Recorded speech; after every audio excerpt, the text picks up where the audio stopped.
Transformers Prime was some of the greatest Transformers mainstream televised media to come out in the history of the franchise. Taking an all-star cast of Peter Cullen as Optimus Prime, Frank Welker as Megatron, Jeffrey Combs as Ratchet, Sumu Lee Montano as RC, Kevin Michael Richardson as Bulkhead, Ernie Hudson as Agent Fowler, Darren Norris as Knockout, George Takei as Alpha Trion. By God, they certainly had a talented cast within the show. On top of this, there was some fantastic cinematography, sick graphics, and a toy line that took screen accuracy to the next level.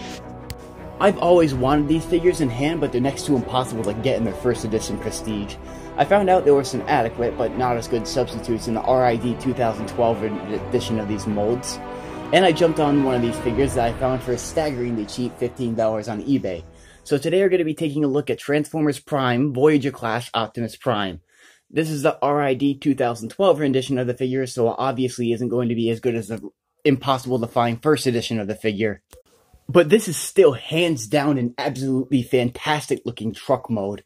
The first thing I want to talk about is the paint scheme. It's so sharp and crisp. It looks absolutely fantastic with a cherry hardcore red popping against the purest shade of Optimus Prime blue imaginable. The Autobot logo on the top of the truck seems to be slightly out of place in my opinion, but it's borderline perfect looking. It's so neat and clean with immaculate attention to every single detail on the figure. Some people didn't like the more rounded and shortened down proportions of this truck, but that's probably to avoid some licensing issues with whatever truck it's based off of. I'm not particularly a stickler about these type of details, but I know some people who probably are. The smokestacks are as tall as I like them, but also made of a soft, rubbery plastic that's easily to get warped. I still think it's better than having solid plastic brittle ones that might break, but I wish it were made of a somewhat stiffer material.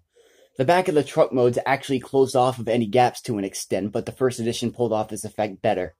There's also a trailer hitch that's molded into the sides of the feet with absolutely no gap in the legs like the SS-38 version. This operates on the 5mm port system, meaning it's compatible with Earthrise Prime's trailer, with a much more secure connection, believe it or not. The trailer is a smidge bit too small for him, but still looks pretty good for anyone who doesn't really care about scale.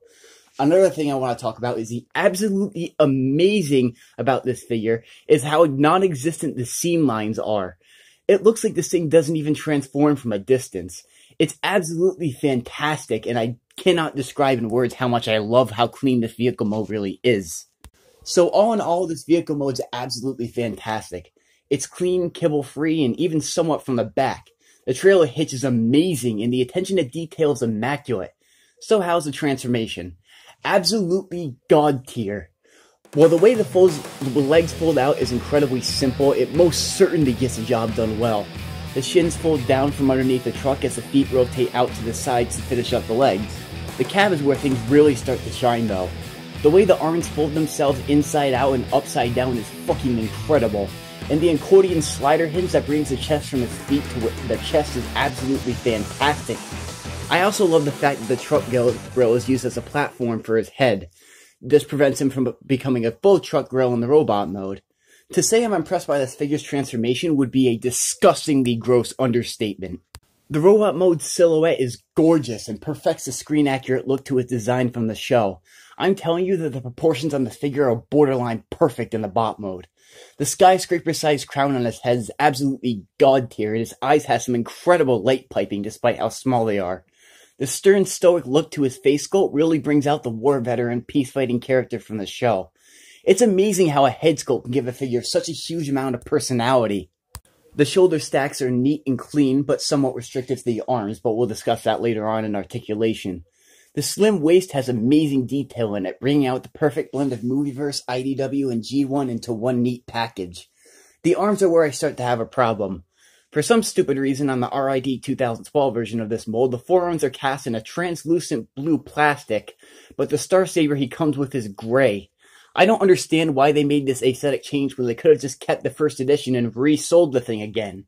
The hands are nicely detailed, with indents showing where his fingers are instead of your standard issue square fists. The legs keep a trim and neat appearance where his fingers are instead of your standard issue fists. It looks a little bit ugly from the inside, but I'm somewhat used to mainline figures doing this, so I've become kind of numb to it. Anyways, articulation includes an insanely versatile ball-jointed head, shoulders rotate and move out slightly, bicep bend and rotation, ball-jointed hips, knee bend, and batshit insane ankle tilt thanks to the transformation joint. All in all, even though the articulation was cut down a slight bit from the waist rotation taken out of this mold, which I find to be incredibly stupid, there are some issues with one or two of the joint movements. They decided to take out the tabs to keep the backpack secured into place so it flops all over the place like a goddamn idiot. This hinders shoulder rotation and makes everything clash in a bit too much for it to have totally free range of movement. The plastic distribution across the figure is pretty good in my opinion, allowing it to have some decent balance, but the majority of the plastic's definitely in the upper body. He can be a bit back heavy at times, but he can get into some pretty cool poses. Of course, it's not as good as the original mold because the waist rotation is taken out, but all in all, this thing is a fantastic figure. I honestly think this mold is better than Earthrise Siege or SS-38 Optimus Prime.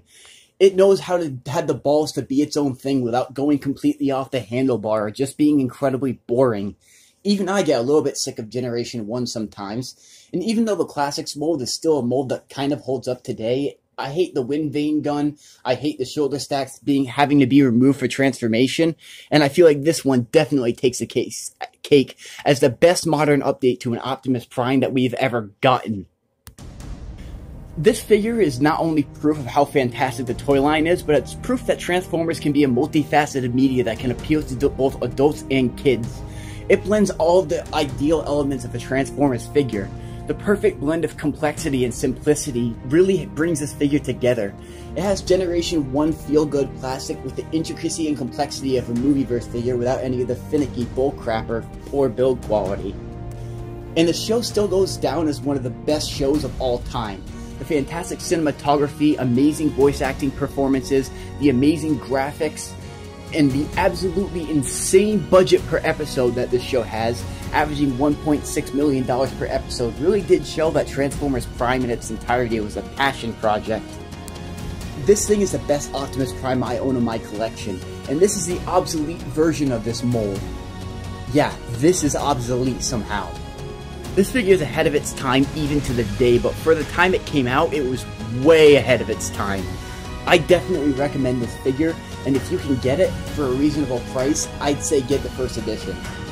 This has been the Stop Motion Reviewer with my review on RID 2012 Transformers Prime Optimus Prime. I'm still working on my Triple Changer specials, but I will continue to produce additional reviews while I continue to work on that particular review. I will see you all in my next review, whatever that happens to be.